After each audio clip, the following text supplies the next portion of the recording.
My name is Dan Kallenberger. I am an instructor at a technical college teaching visual communications and Photoshop as well as other Adobe products.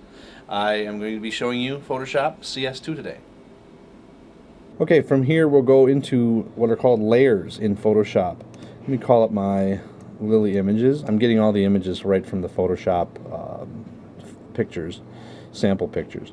Again, I talked about it before too, but we can you duplicate an image by dragging it down to the new layer icon, and we come up with a new layer.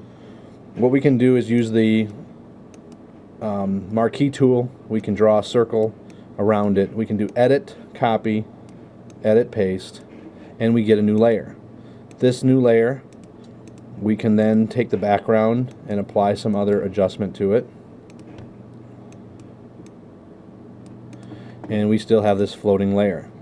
We can add other pieces from it if we wanted to keep highlighting things and do edit, copy, edit, paste. I can do an image adjustment to it and change the brightness contrast on that piece. And now I've got two layers. I can also take the move tool and move these around.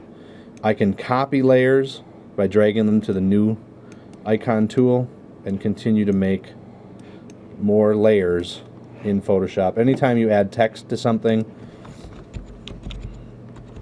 you're adding a new layer by doing the checkbox. And I'm just using shortcuts because we'll talk about sizing at a different time with text tool. So that's what you can do with layers. You start to build them up. You can turn them on and off with the eyeball tool, whether you see them or not. So if you like to change your image around, you can do that. And that is layers.